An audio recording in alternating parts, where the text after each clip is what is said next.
ready to begin our meeting. If all members who are here would please join the dais.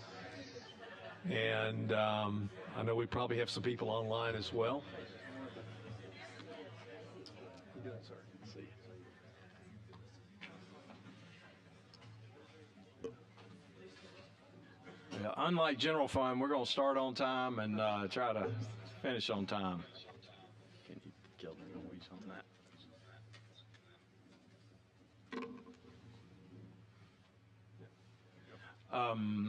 Before we get started, and I'm sure there are more members that will be joining us, I do have an article that's really going to upset a lot of our friends in higher ed out there, but I have to disseminate this some way. A lot of you may have seen this that read a lot. This is from the Washington Monthly, and it talks about the Florida.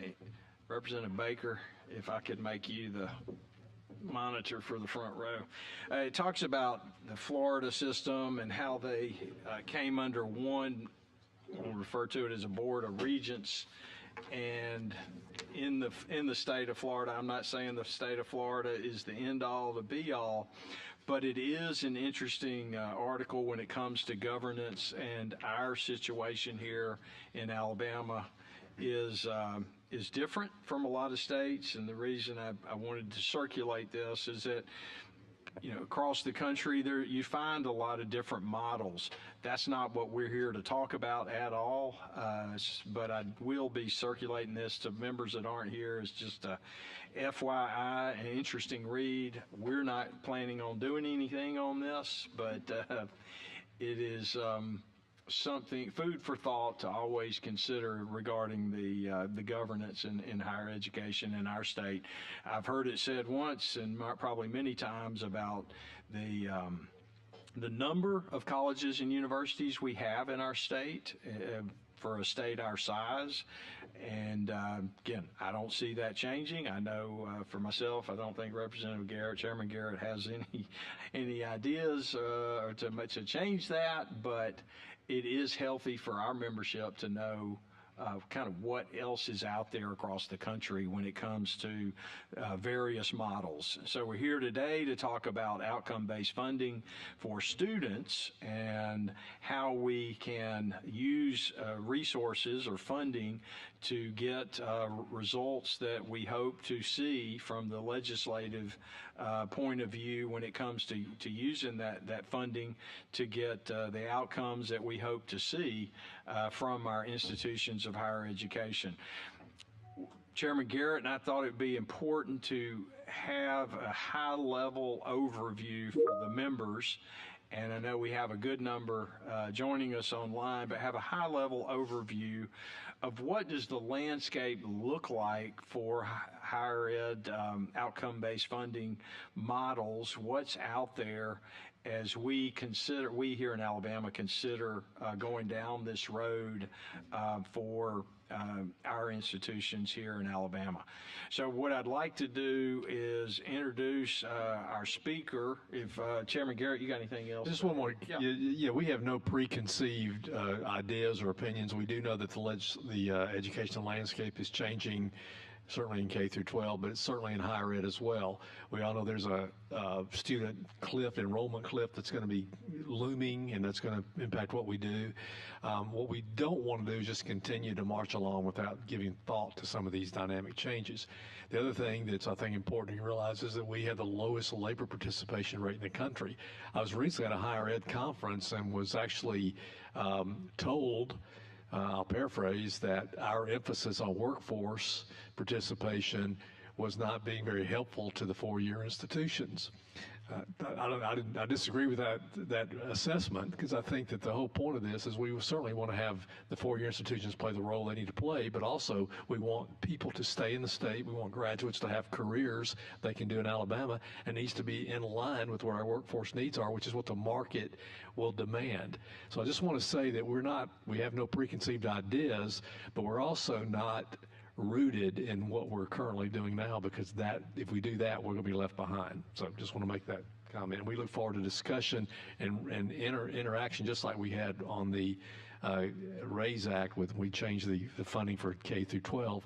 We need the same kind of dynamic dialogue and good faith dialogue with our higher ed partners. Right. So Chairman Garrett read my mind. This group established the RAISE Act last year, and it worked through the legislative process, and now in the code as far as a template for our K-12 system, and that's the ultimate goal that we, working with our higher ed institutions, they're all very different missions, different student base, population, et cetera. How can we work individually with each of our higher ed institutions to improve their outputs in the years ahead, rather than, as Chairman Garrett said, just handing them the money and say, go forth and educate, and without some expectation from our end. Today's speaker is Will Carroll, and Will is the only person on the agenda. There's no one else after him. He's the Managing Director of Strategic Finance and Student Success for HCM Strategist. He's an experienced policy analyst and strategic advisor with expertise spanning K-12 and higher education issues, and an extensive background in federal and state education finance. He is part of HCM's post-secondary policy team. He leads work to support post-secondary finance and affordability strategies. He's provided policy expertise, technical modeling, facilitation support to states developing more effective methods of funding higher education, including Illinois, Ohio, Oregon, Nevada, and Pennsylvania. He also supports institutions through data analysis and strategic planning to align their student success efforts with state, federal, and workforce policies. He previously helped develop and execute policies and budget for federal education programs for more than a dozen years, spending time at the U.S. Department of Education, the Senate Health, Education, Labor, and Pensions Committee, and most recently at the U.S. Office of Management and Budget. At OMB, he contributed to major regulations and legislation in both K-12 and higher ed, and led interagency teams in standing up new grant programs and initiatives. He received his master's from Duke University, no comment there, and a bachelor's from Haverford College. HCM is a nationally recognized firm with expertise in education funding, workforce development, and higher education policy. He worked closely with Alabama in our development of a funding formula used in the community college system and on a number of workforce initiatives focused on credentialing and career pathways. As you may have heard that last bit, we do have for our community college system that we put in place pre-COVID an outcome-based funding model for our community colleges that we worked with that system in implementing back in 2019.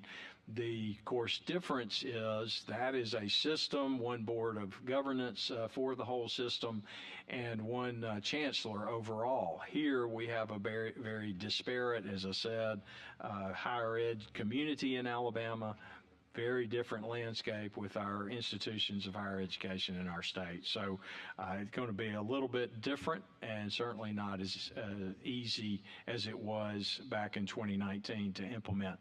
That being said, I'm going to turn it over to Mr. Carroll. If you would take the Sure. mic and go forth. Thank you.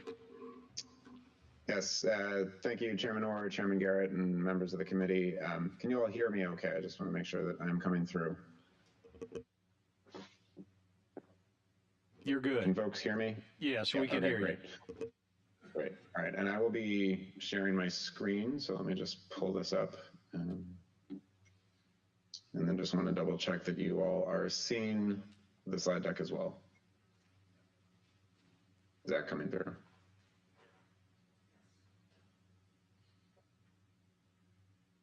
I can see it on the screen here, so I think I'm good to go.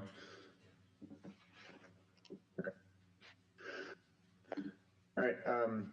Well, so yeah, thank you all very much for having me. We're excited to sort of support your work as you dive into the question of outcomes-based funding for the four-year sector. HCM was part of the work supporting the effort on the community college side in Alabama a number of years ago. That was before I had joined the firm. But since I've joined 3 years ago, we've been working rapid fire in a lot of other states. As you can see on this map here, we have worked on strategic finance in 30 states, and just in the past year, that has included Arkansas, Missouri, Ohio, Pennsylvania, Washington, and Oklahoma, I think is the last one. So we've developed typologies of outcomes-based funding models, created a state-by-state classification system for that typology. And we've really supported states in their work on funding formulas, both through advice and counsel and sort of soup to nuts kind of facilitation of committees and commissions that from facilitation to technical modeling. So we've been at this for a while and happy to share a little bit of what we've learned and see in the field with you all today. So today's agenda, I'm going to start with the national landscape and looking at kind of approaches that states have to funding formulas, not just outcomes-based, but sort of the full range of ways that states fund higher education. We'll dive a little bit deeper into some of the outcomes-based funding models and the typology that we have. The second part will really get deep into the elements that we see in outcomes-based funding models. So common metrics, target populations, weights, workforce and value, and I'll show a couple examples of states. And then finally, sort of the implementation side of an outcomes-based funding model. So what is the actual allocation method? What's the total funding being allocated? And what are some considerations to factor in around other revenue sources that sort of institutions rely on in addition to the outcomes-based funding. That's our agenda for today, and looking forward to the discussion. So let's dive right in. So starting at a little bit of a high level, sort of thinking why outcomes-based funding? It's a pretty common component. We see it in about 30 states across the country. And it's a way of making sure that the state is investing its dollars in a way that advances and aligns with the state goals.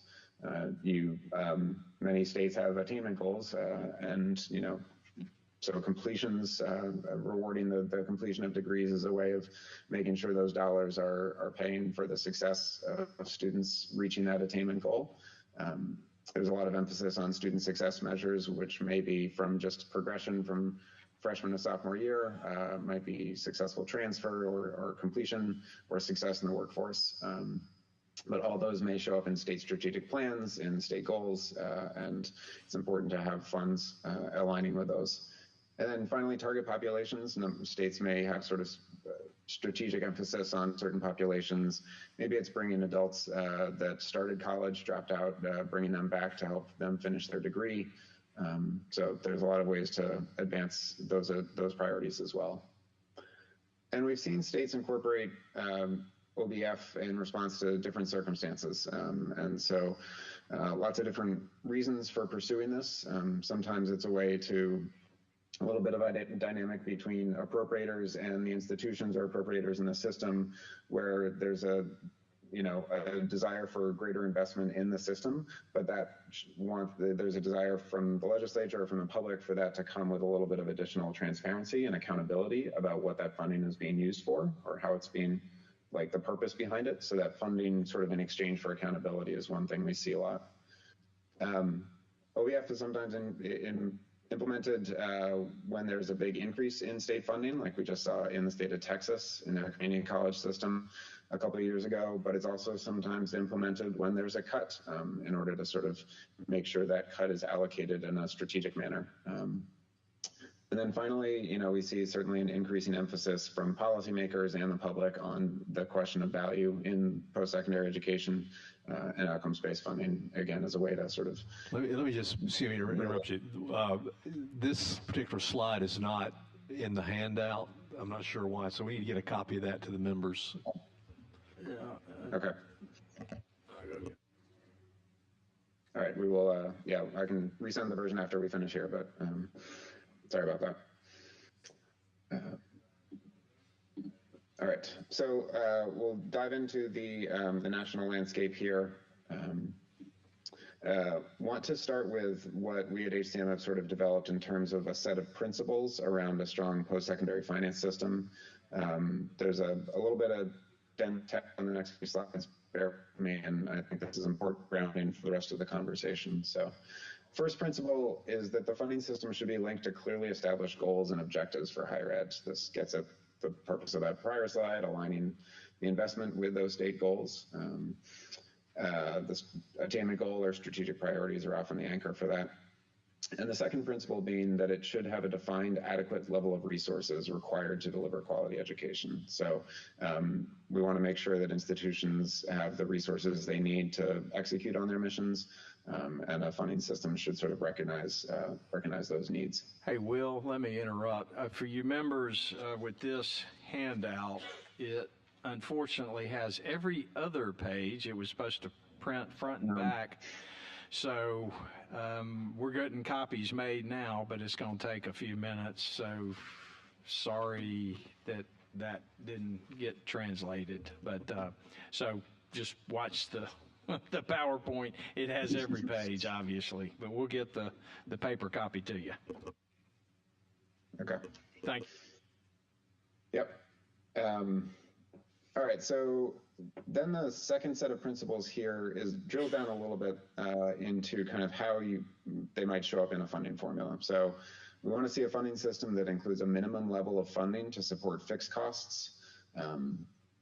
We've got examples of the state approaches on the right side here. I may skip through those, but they're there for your reference just to see kind of ways that funding formulas can incorporate these different principles. So the first one being that minimum level of funding for fixed costs. Every institution has to, have a president or a chancellor, have a bursar, have a financial aid administrator, doors open, lights on kind of fixed costs. The second one is a funding system that's responsive to changes in the system. So that is both enrollment and outcome changes. As enrollment patterns shift across the state, the funds should, sort of follow to some extent where the students are going, because those are a core driver of costs for institutions. And outcomes as well. You want to reward the institutions that are producing the outcomes the state is interested in achieving. So the funding system needs to allow the dollars to follow those. Thirdly, it should align with the state's current needs for a more educated and trained workforce. So this gets a little bit at the question of, investing in or incentivizing high priority programs, high cost programs, and rewarding completions or workforce outcomes for students. Then finally, a funding system that accounts for differing student needs. Research is pretty clear on sort of the different needs for students, and I know this is something you all tackled with your weighted student funding formula for the K-12 side.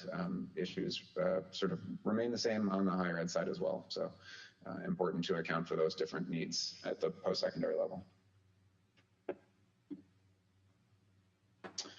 All right, so how do states sort of structure their funding, and how does that sort of align with some of these different principles? So one of the most common things we see is what we call a base plus funding formula, and that really means you get what you got last year, maybe plus or minus some adjustments. A lot of times that's just an across the board. Everybody gets 2% more than they got last year. The pro on this is that institutions can predict pretty well what they're going to get, what their budgets are. That stability is helpful in terms of planning, but it is not responsive to changes in enrollment or outcomes. And we do know that, research and in our work in states, we see that, institutions that have historically benefited from this kind of approach, that had high levels of funding in the past, tend to serve the better prepared or better resourced students. But that is pretty much one of the most common approaches across states. An enrollment funding approach is probably the next most common. Typically, the metrics are around the number of students enrolled, whether that's an FTE or just a unique headcount of a student. Sometimes it's limited to in-state students as a way of focusing on those that the state is most interested in serving. The advantage here is obviously that is responsive to the changes in enrollment across institutions. On the con side, it does, enrollment shifts can swing pretty dramatically sometimes, and that can create some of that instability. It does not have any links to student success or timely completion. Will, and if it is just, excuse me, let me jump in there. Good Senator to my right, Mr. Chastain, suggested, why don't we log on? So if you've got the link, you can log on and follow every part of the PowerPoint on your phone. So if you want to do that and see it better, it won't allow you to talk or comment, but of course mute it, but you can see at least the PowerPoint on your phone till we get the hard copies up here. Sorry to interrupt again. Bye. Oh, that's okay. And yeah, I will. So fair to assume then people can't see the screen too closely. Is that right? Helpful to go a little bit more in detail in the words that I've got on the slides, as opposed to assuming that people can read them.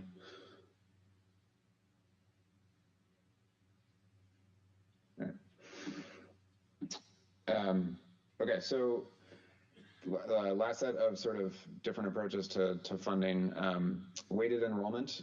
So adding weights based on the type of student, whether it's low income, adult, academically underprepared, or in certain programs. So enrollment in CTE programs, health programs, graduate degrees, those sorts of things.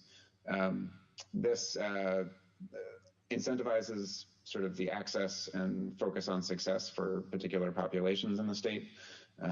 And when you think about it at the course level, it accounts for state strategic economic priorities, and also can be used to sort of provide resources to schools delivering the high cost programs, or a higher proportion of the high cost programs.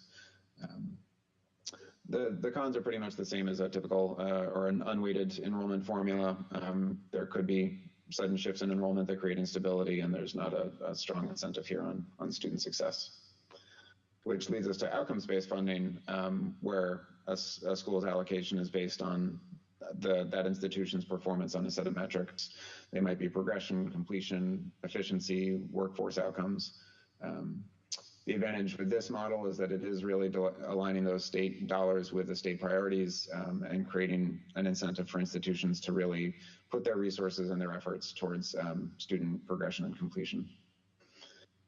Some cons with this is that, if not sort of adjusted or with weights used properly or in the right level, outcomes-based funding formulas can incentivize reduced access to students who are reduced access for students who are less likely to succeed.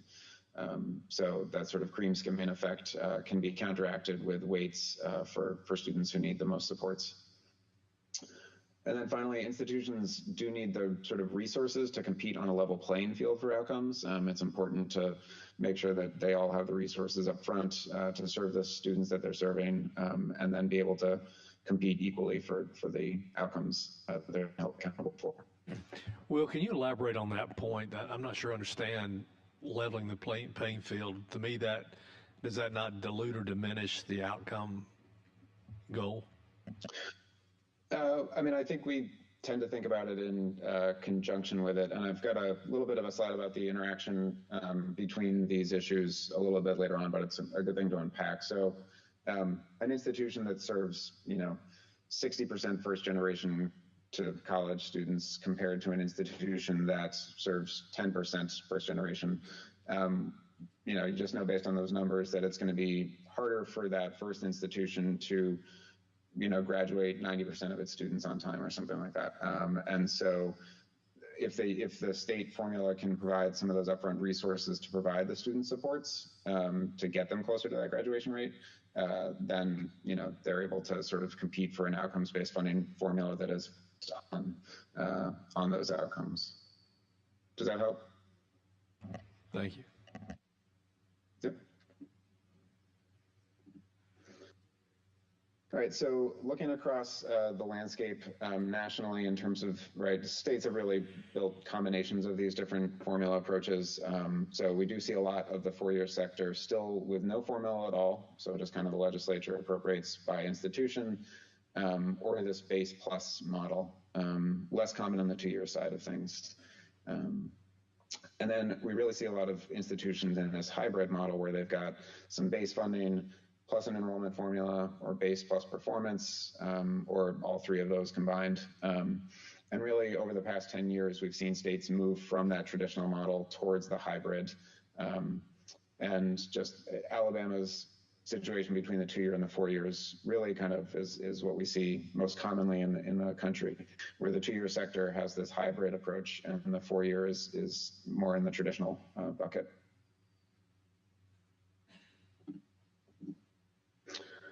So yeah, like I said, lots of states are using these different models in combination, trying to balance the different pros and cons of each of the models.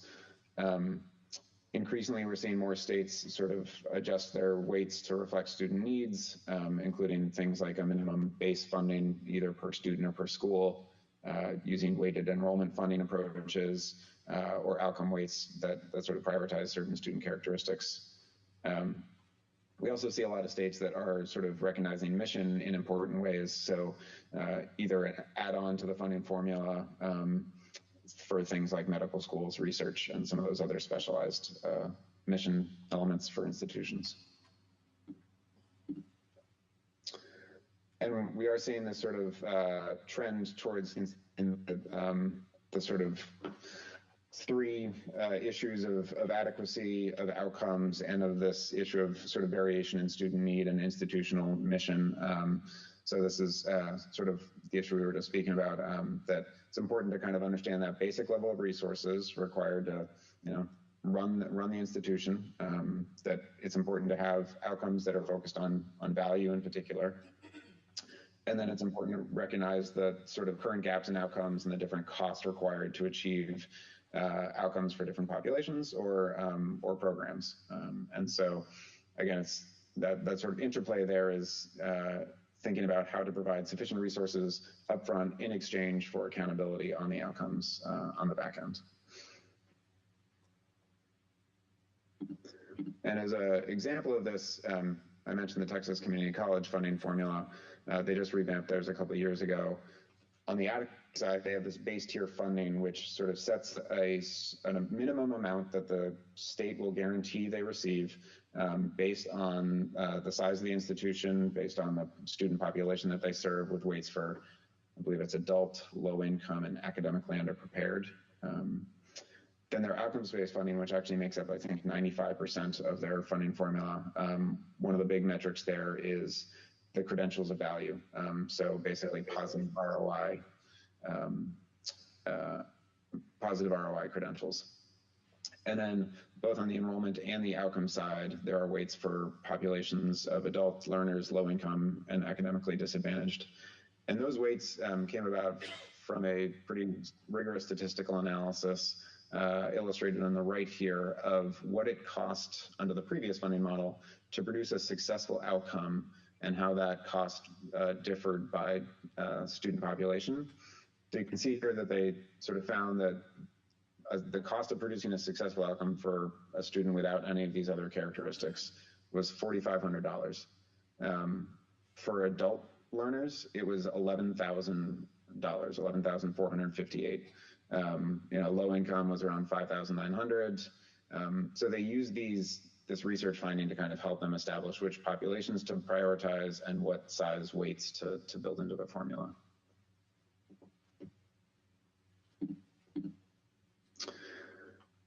So, at HCM, we've sort of taken kind of a look at the principles that we have, the trends in state funding formulas, and developed this concept of kind of the balanced framework, where you have that core cost or operations component that address those fixed costs, an enrollment side, a progression in outcomes or outcomes-based funding component, and then some way of acknowledging mission differentiation. So this is kind of the way I think about a lot of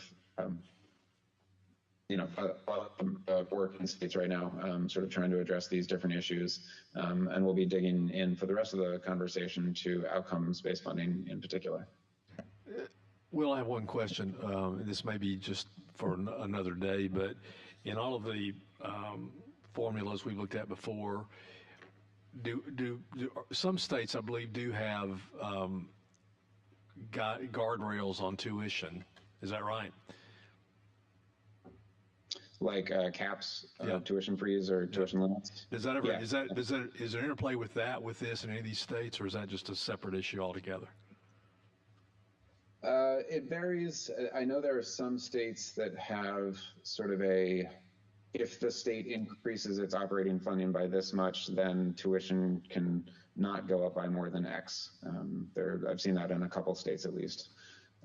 But for the most part, it's separate, and just the connection is really, from your all's perspective of the oversight of, we just gave you an increase of, 5%, and then you went ahead and increased tuition by, 5% as well. What's that about?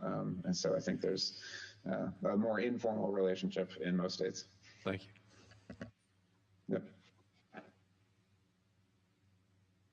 Okay, so looking more deeply at outcomes-based funding. So our most recent typology was updated in 2020. So the map has changed a little bit, but it's mostly the same here. Pretty widespread, and we'll look a little bit closer at the four-year sector in particular, but states at different stages of kind of a robustness of their outcomes-based funding model. So we've developed a little bit of a typology for considering, how rudimentary versus advanced a state outcomes-based funding formula is. So at the low end, the type 1, we see outcomes-based funding that's maybe not aligned, doesn't have a metric aligned with completion or attainment goals. It may only allocate increases in funding. It may be a low level of funding, under 5%. No differentiation by mission, does not have a metric focused on credential completion, does not have sort of outcomes or weights for underrepresented students. Target recapture approach, we'll talk about a little bit more later, but that's an approach that does not incentivize continuous improvement. So we'll get into that, and then sort of having implemented this for two more years. So as you go up the typology, you can see, right, starting to align with completion attainment goals. It is recurring funding. It's not just dependent on new money. And there's an included metric of degree or credential completion. Taking it up a little bit further, the level of funding allocated this way goes up between 5 and 25%. There's sort of acknowledgement of different priority populations built into the formula.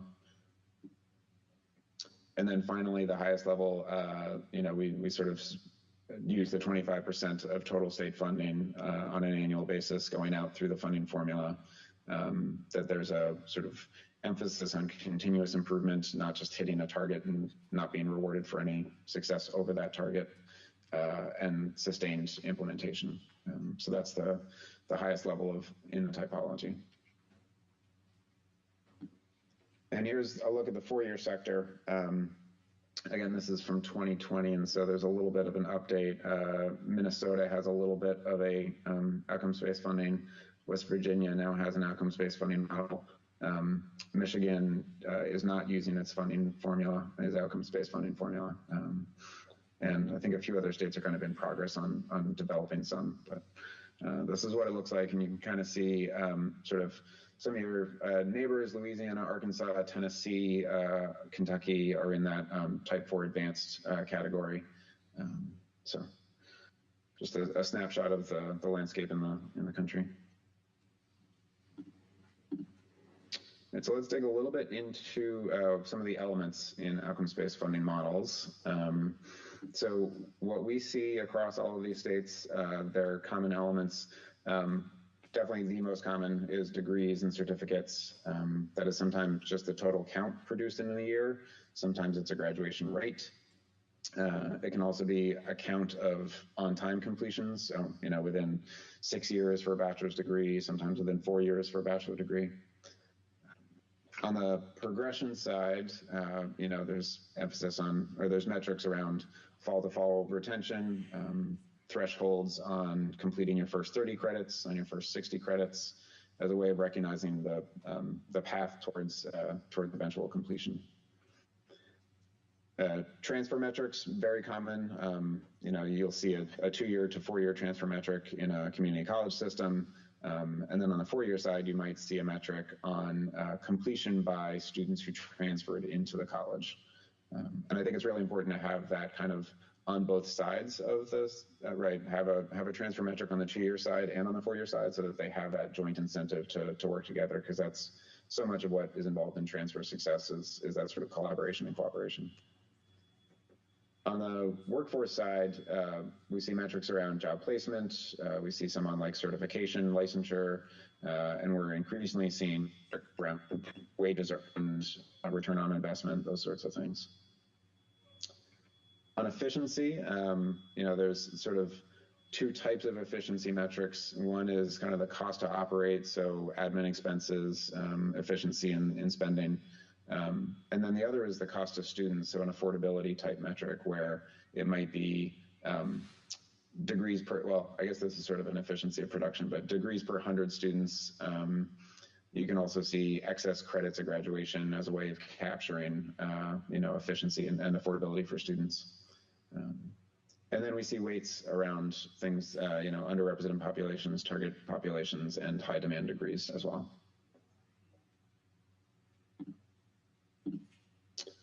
In terms of the sort of populations that states tend to weight in their funding formulas, the most common is that we've got 4 that show up in a number of states: low-income students, underrepresented minority students, academically underprepared students, and adult learners. We also see some states with veterans, first-gen students, rural students.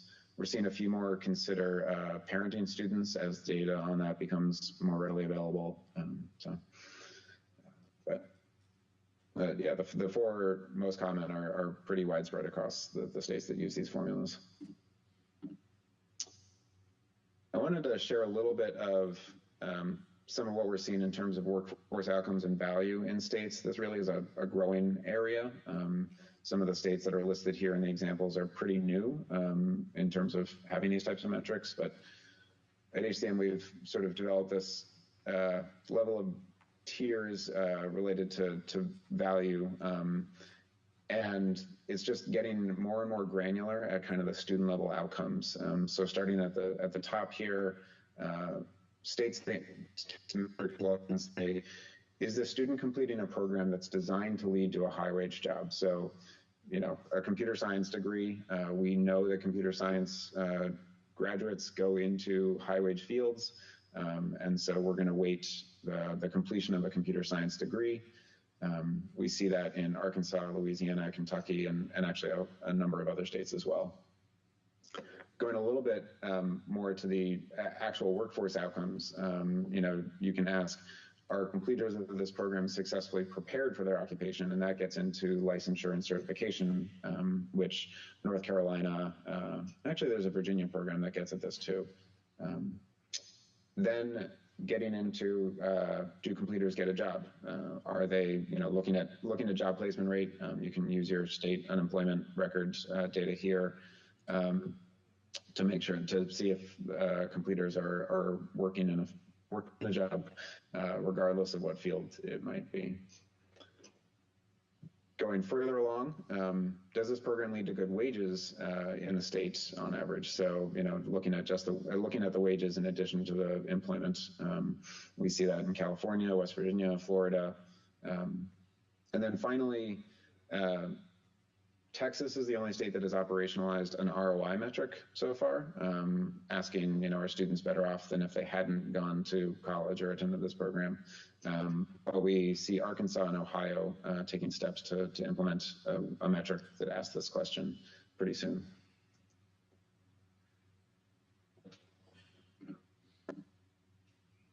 One important aspect of an outcomes-based funding formula is mission differentiation.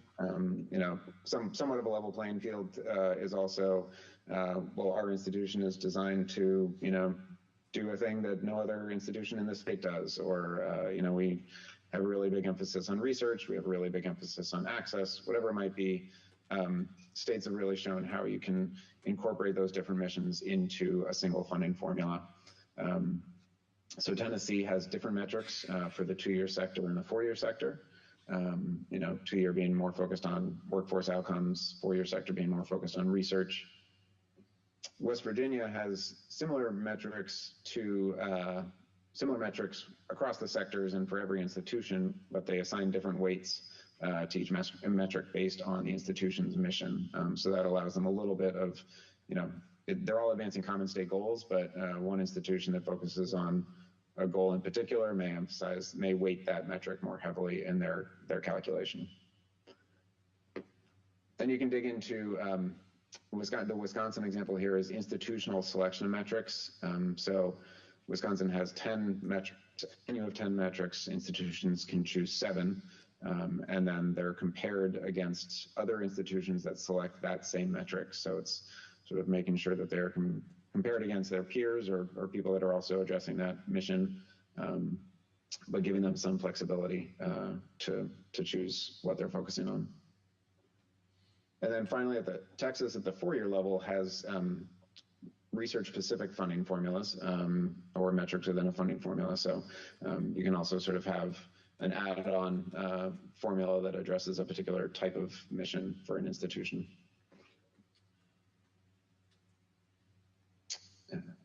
So that's mission differentiation. And I wanted to provide a few state examples. So I pulled a few other states kind of in the southern region, getting up into Kentucky and Ohio, but you can see the metrics that Arkansas, Kentucky, Louisiana, Ohio, and Tennessee use in their outcomes-based funding formulas here. Every single one is using progression and completion metrics of some kind. Every single one is emphasizing a high priority field in some way. You can also see that research and public service is a common emphasis. And while we've only got 2 right now that have workforce outcomes, the asterisk on Arkansas and Ohio is because those 2 states are starting to develop those ROI type metrics. Hey, Will, can you flesh out for me transfers and efficiency, what those are, please? Yeah. A transfer metric is often, I think some of these are, let's see. A couple of these are just to your funding formula side. So does the student transfer to a 4-year institution? I think a couple of these, though, are completion by a student who transferred into the institution. And then on efficiency, Arkansas is one of those sort of like cost per degree produced metrics. I'm blanking on what Kentucky's is right now, and Tennessee's is like a degree per 100 FTE. So kind of gets it like, for every student that comes in the door, what's the likelihood that they're going to graduate? Thank you. Yep.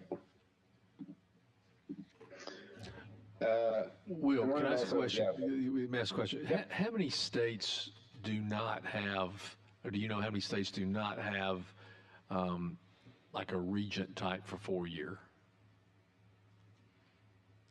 A regent type? The like regency structure for 4-year, how many states Right. have that? I don't know that off the top of my head. I can pull there should be a data source that I can get that to you pretty easily, but yeah, I don't know it off the top of my head.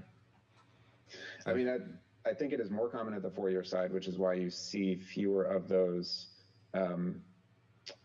fewer of the 4-year sector in the kind of the hybrid models like we were seeing, right? It is hard to bring together a cohesive funding formula when you've got the region structure, and I think that's why you see that distribution.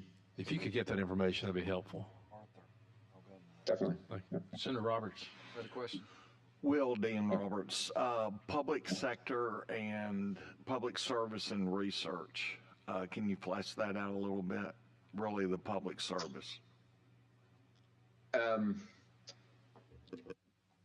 Trying to think of exactly what the models are there. I think most of these are really research. So it's either like research expenditures. I'm trying to think what the service side of this. I'm thinking of Oregon has a public service pot of funding that they distribute to institutions.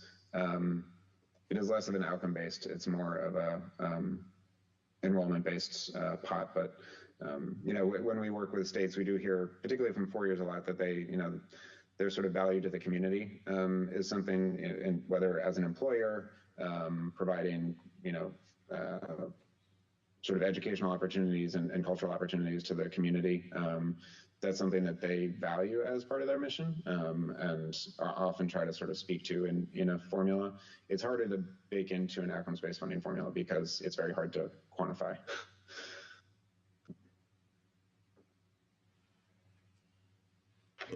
Okay, thank you, Will. Yep.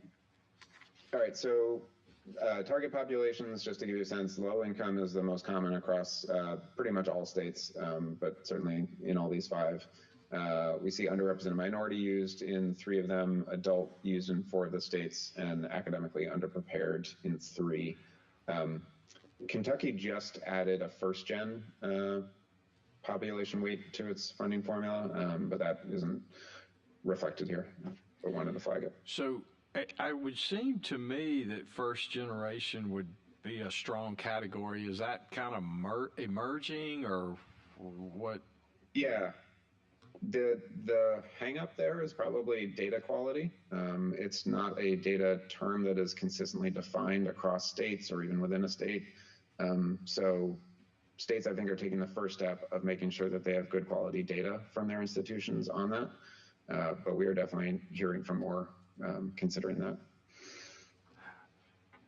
And Will, I'm a little bit confused by the academically unprepared. What does that mean? Yeah, so states often use like a low high school GPA, sometimes like a low standardized test score, though not many students necessarily take those at some schools.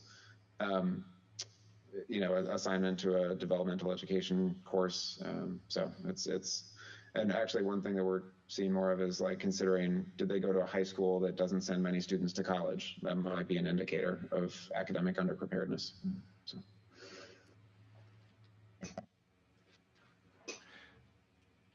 So okay. Let me make sure I got this right. So the students come in and need remediation. Is that what I heard? Yeah. Okay. Yep. So we're basically making up for the shortfalls of the K-12 system. Is that a way? Well, outcomes-based, I mean, there's definitely a dynamic here of, hopefully with a new funding formula you all introduced on the K-12 side, it's going to change some of that dynamic. But we know that there will be students that show up to college somewhat underprepared. And on the outcomes-based side, it's saying we do want colleges. We're going to give extra incentive or rewards to colleges that help those students succeed, because the odds sort of show that they're less likely to, and we want them to put the effort into getting them their degree. Okay, thank you. Yep. All right. So I have a couple examples of just the full model in Arkansas and Kentucky. I know I don't want to take too much more time, so I want to just maybe get through these, and then we can open it up to more questions. But so, they've got 80% of the weight in their funding formula going to these effectiveness metrics: credential, produce, progression, transfer success, students succeeding in their first, English and math course. That's the gateway course. Affordability metrics on time to degree, the excess credits and completion. They have some adjustments for research. And also these efficiency adjustments around, core expenses compared to other institutions, and faculty to admin salary ratio. So this is just a nice illustration of all of the metrics going in and how much weight they have. Kentucky doesn't do as good a job visually presenting their funding formula, I would say, but you'll get the idea here that 35%, this green sort of section, is around the outcomes metrics. 35% is course completion. And then they've got these set of 10% buckets at the bottom, is really an enrollment metric, a total spending metric, and then a sort of square footage metric. So this really gets at kind of a lot of the different components of that balanced framework that I shared earlier. but I know it can be helpful to kind of see the full picture of how a state's OBF is comprised. All right, just a few more things. So implementation-wise, I think it's important to think about the operation, not just the metrics that go into it, but how that impacts the dollars going out. So it's important to reward continuous improvement, not sort of say once you've hit a certain goal, you're done, you get all your money. Like even if you go beyond that, you know, you don't get any additional funds. That's not a great structure, I would say. It's got to be consistent every year. Institutions need to know that it's going to be part of the funding system so that they stay focused on the metrics that are in there. And it's got to be a big enough allocation to influence their behavior. So a couple examples of that. This one's a little bit more in the weeds, and certainly as you go through this process, I'd be happy to speak with you more about kind of this allocation question, but this gets at that continuous improvement idea. But a little bit more easier to digest right now. This just shows kind of the percent of each state's funding formula that is allocated based on outcomes. Hey, so Will, may I stop you there? And let's go back, if you don't mind, and walk us through the previous page, allocating reward, continuous improvement. Yeah. I think we've got time if you've got time. Okay, yeah, yes, I can do that. Thank you. Yeah, totally. So share of outcomes, this says like after you've calculated every institution's points and, you know, from the metrics, total up that institution's points and divide it by the total number of points in the state. So if you produce 10% of the points, you get 10% of the funding that's allocated to OBF. I guess the example here is 15%. So that we see that in a lot of states, you know, that it's basically what's your share of outcomes, that's your share of funding. Relative growth is more a comparison to their own baseline. So what did you achieve last year in terms of outcomes? How much did you improve that? And then, you know, that sort of, if you improve more than other institutions, then your share of the pie increases. So the example here, you know, institution A improves its outcomes by 10%, other institutions only improved by, you know, 0 to 5%. So it's going to end up getting a larger share of the pie in the next year because it outperformed others in their own. But it's comparing their metrics to their past performance. Then target-based is where, you know, it's this, each institution has a target for each outcome. So, you know, we want to see a 2% increase in credentials produced every year. So if last year it was 100 credentials, we want to see 102 next year, or, you know, some sort of threshold. Most states structure that in a way that it says, if you reach, you know, if you reach 90% of your target, you get 90% of the funds that we've kind of cordoned off for your institution for an OBF. So it means that if the institution knocks it out of the park, like institution B in this example, if they achieve 120% of their target, they're still only receiving 100% of the funds that have kind of been carved out for that school. So there's not really an incentive to keep, right, overachieving. And so that just creates a the first two examples here, share of outcomes and relative growth, if an institution continues to way overperform, their size of the allocation is going to continue to grow.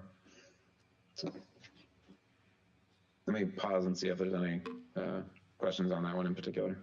So I had a question from online from a senator who said, how do we balance outcomes and the reality that some schools will try to game the system to graduate people who don't deserve to graduate?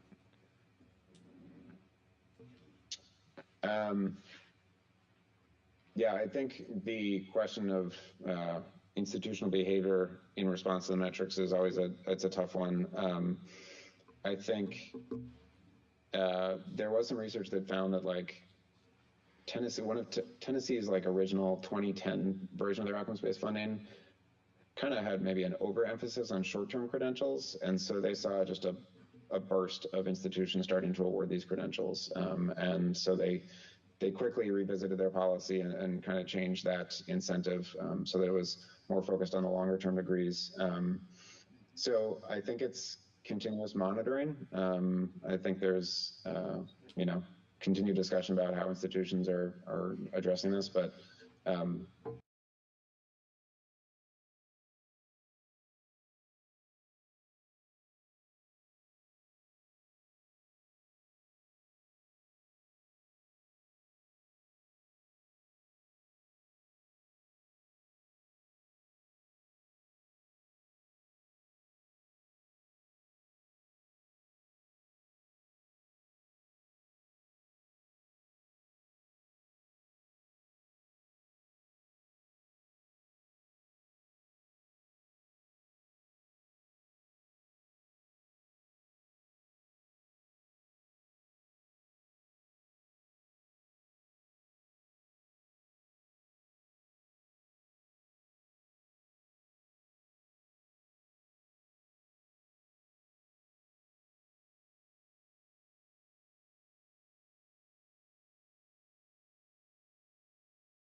populations versus kind of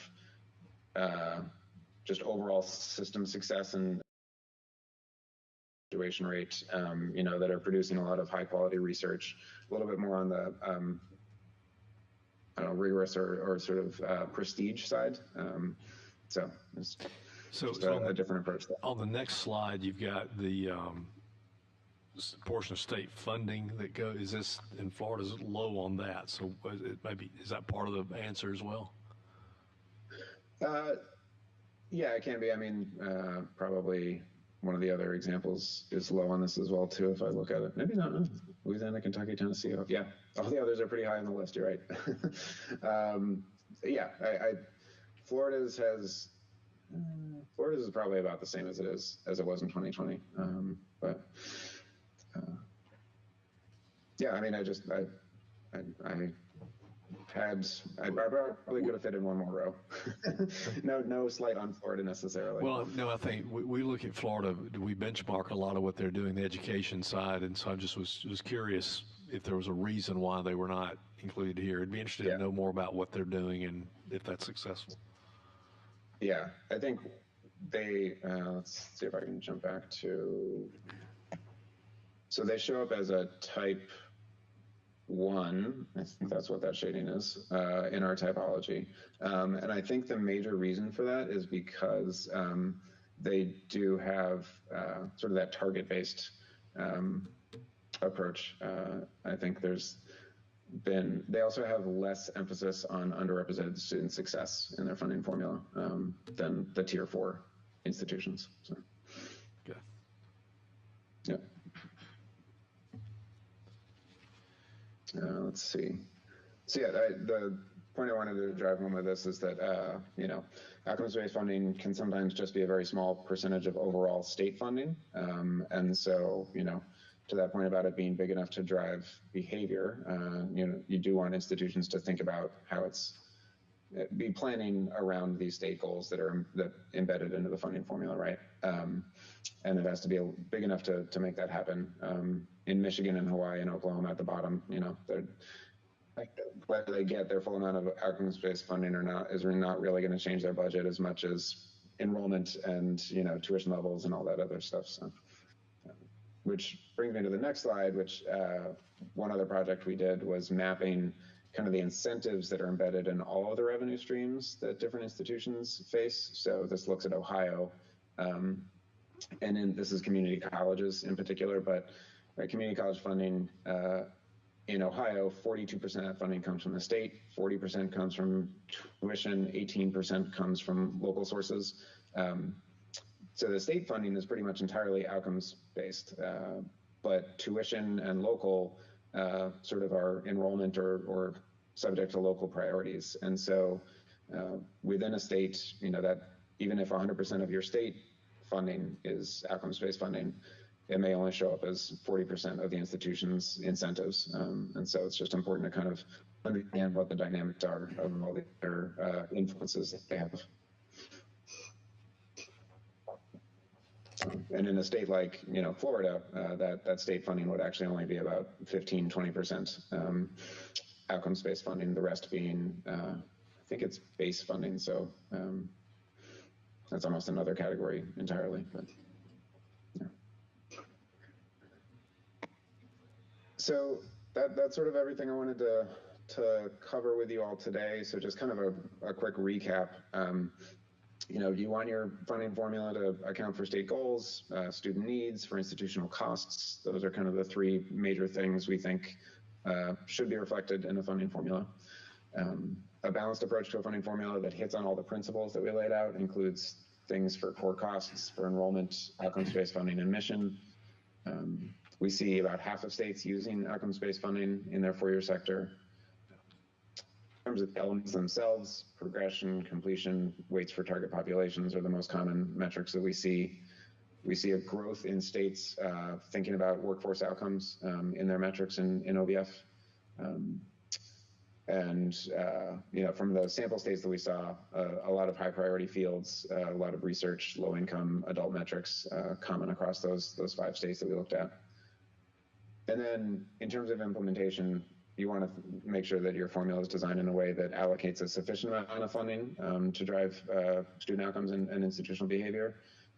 And you want it to be designed in a way that rewards that continuous improvement and sort of is situated in the context of the influence and interaction of other revenue sources. So I'm happy to stick around and take some questions too. So, again, I'm thinking out loud here, and we're all learning today. So I've got a couple of things I want to ask you about. We did the RAISE Act, and in the RAISE Act, the funding formula based upon that. In my mind, though, K through 12 public schools are mandatory. Community college and four-year institutions are not mandatory.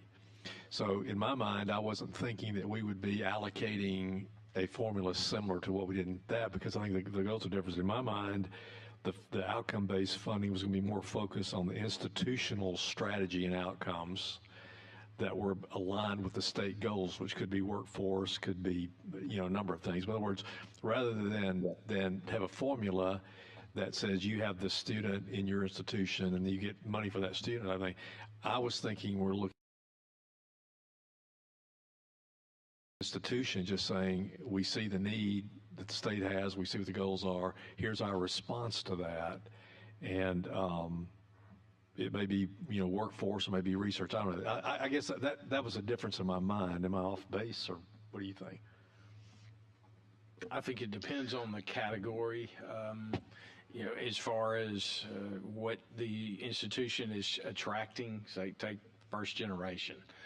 First generation students are probably going to take more hand holding, more incorporating into the college atmosphere. And so if we're going to, if you have a school that has a high population of that, and that's one of their factors, we give them additional funds, but then tell them to grow it if they can, and if they.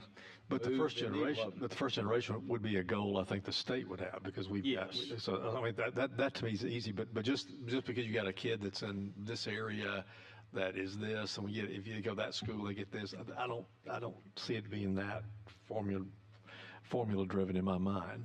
Well, take retention, and you get a freshman in, and do they get into trouble or whatever, get into academic, where they're not prepared and they just bug out, and they end up leaving in November before the December exams at the end of the semester, and they don't wind up going back to college. So what can we do? Can we provide additional resources to institutions to raise that number of retention, of students being retained, because the state's making an investment in that student's education when they walk in the door in August, and to have them bug out in November doesn't help the state for their long term, having that student live here and be a contributing taxpayer.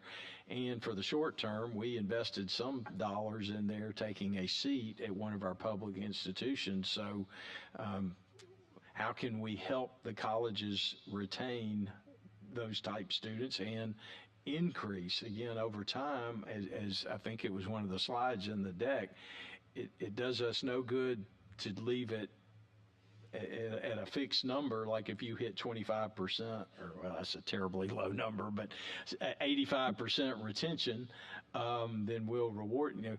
Let's keep trying to move up to a particular point and not keep it flat. And certain schools, that's a real problem and a real concern. Others, maybe not so much. So it's going to vary by schools. Yeah, and one of the devils in the detail, I guess, is the degrees. For example, one example would be, well, we retain that student if we have a less rigorous degree, or which may be a degree that's not required in the workforce, and that provide value long term to the state. I'm thinking through that kind of thing. Like, I don't want to just make it where we're making it easy. We want a desired outcome, and I know workforce is part of it. Research is probably part of it, but I guess I'm just kind of trying to reconcile my mind the difference between. I think there's a difference between that and what we did with the RAISE Act, is what. Yes, very, very much so, because the institutions, as you said, they're all going to be different, and we had kind of a captured pool that a particular school district, they don't get a say on the type students, the EL, the special ed. They got to take all comers, people coming through the door. Here with the colleges, a lot of times they don't get a choice, but a lot of times they do. And how can we get them to and assist them? And I see this as being a support. We're going to challenge them to raise the bar, or raise, let's say, for example, the retention rate, but we're also going to give them the resources. I think you and I, Chairman Garrett, have talked about, we're not going to use this as a punitive tool, like, oh, well, if you don't raise your retention and keep those freshmen in school, we're going to punish you and take money away. No, we don't want to do that. We want to enable them and see this as a very positive thing for our state to hit the numbers in the buckets or the criteria that we like to see, like our workforce needs, and we need more workers in these particular areas, not other areas that maybe our state doesn't need, so we don't need to give them additional resources to recruit and retain teachers being one of them, students in that particular area.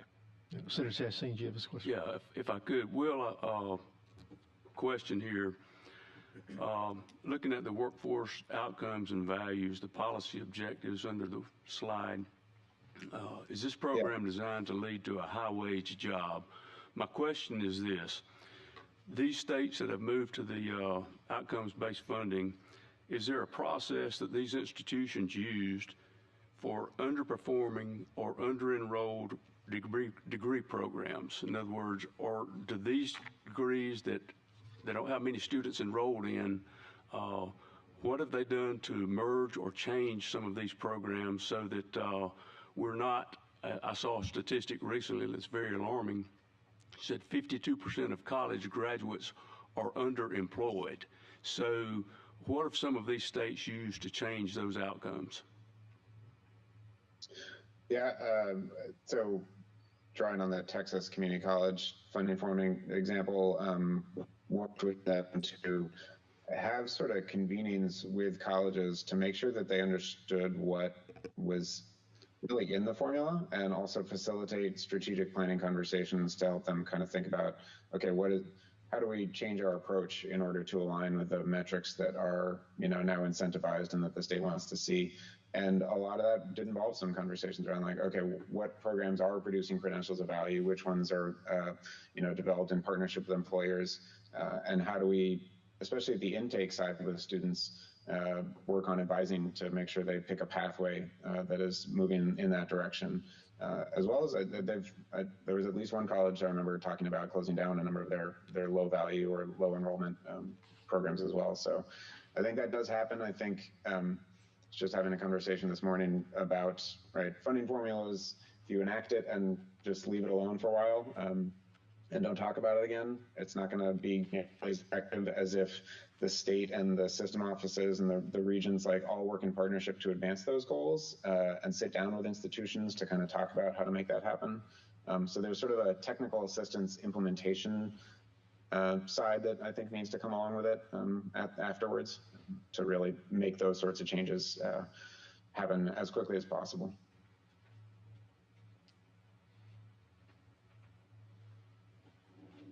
Any other questions? Representative Baker. Chairman Garrett, I think you mentioned this early on, but I'd be interested to see if those states that do have outcome-based model fundings in place, how many of those might have like Board of Regents and such. That'd be very interesting going forward. I think that would be something maybe that you would provide to us. It's such as we don't have such in Alabama, each of these institutions, then not underneath necessarily a uniform authority, particularly things maybe such as like tuition and things like that. A lot of states do have a regulatory authority then with the Board of Regents. So I'd be very interested to see with those that do have such in place with outcome-based model funding, how many of those have Board of Regents. Thank you. Yeah, I'll definitely be sure to follow up with that information. I think it was, these slides weren't paginated, but on one of the pages it talked about if we start this, we're going to need to be consistent, similar to the RAISE Act. So for you members just to, consider, Chairman Garrett and I have discussed about the funding for this would come from the same bucket, the opportunity fund that we created that we're using for the RAISE Act. Because once we start this, we cannot whipsaw our higher ed institutions if we're going to challenge them to raise their retention rate or their graduation rates and items like that, and they're going to invest in perhaps a student services officer to keep those students in school or whatever resources or commitments they've got to make. We cannot go back on it and leave them out there hanging. So whatever we do needs to be a long-term commitment. And fortunately, we have the dollars to start that process with our higher ed institutions and help them and be a partner with them to get the outcomes that we all agree on would be best for the state. Chairman Garrett, you have any closing wisdom for us? I really don't. I think there's a lot of questions that are in my mind, and I think there's a lot. This is, again, different than when we went through the RAISE Act, and there's some similarities, but I think it's very different. The landscape is different, I think. But I do want to make it clear that if we're going to do something, it needs to be, we're going to need to have some flexibility on the institutional side to understand what we're doing. We do not desire to set forth a pot of money that everybody just gets their share of. We're looking for institutions to get funding based upon really the state needs. There's a lot about student needs today, and I understand that's a subset, but it's what are we trying to do as a state? And we know we have students that are not in these community colleges or four-year institutions. We want to increase that enrollment. We want to increase the retention. We want to increase the number of students that stay in the state. But we also want degrees across the board that are going to make a difference and move the needle, and not just the degree. And I think I'm a little bit skeptical of just completion of this, or if you complete, then you have to take a certification and pass. That's one thing, but just to complete a course or just to complete a degree, I'm a little bit skeptical of things like that in my mind. But I've got a lot of learning to do, obviously. Oh, you skeptic! Yeah, Senator Chastain. Following up on what you just said there, I think we need to make sure that these degrees that we're talking about are not just a degree, but a degree that will provide a livable wage 5 and 10 years out. I think that's the challenge that we have is, it's one thing to get a degree from university, but in getting this degree, will it provide a livable wage? And that's what we're after right here. Yeah. So that brings to mind to the east of us over in Savannah, there's a school called the Savannah College of Art and Design, SCAD for short, SCAD, and the the motto of that institution is no starving artist. And so you have an art school and people think, oh, starving artists and just to get an art degree, but they make it their mission to graduate only those that really have a career in art and design and that they can support themselves. So it's certainly a noble endeavor. Again, we want to work with the institutions and this be a collaborative effort. I would envision a bill, if we can get there, that would be set kind of the main framework for it, and then in the budget itself, see some different variables in there with the various institutions year after year after year, because it might change where an institution is really topped out on something over a period of time. We don't want to have to change the code, and we don't want to tie our hands in the code, but we can certainly be flexible in the budget in cooperation with our institutions going forward. But I've heard for years, and I'll close with this, from members, we, quote, give the higher ed colleges and universities all this money, end quote, and we get no say on the outputs or what happens or what they're doing for our state. And sometimes that may be a little bit of a knee-jerk comment, but I hear it time and time again. This is a way for the legislature working with the institutions to better fit the needs of our state as defined by those elected here in the legislature to help move our state down the road in a positive way. So that being said, we will stand adjourned. I appreciate the attendance. For those of you online, thank you for joining us, and we will stand adjourned. Thank you.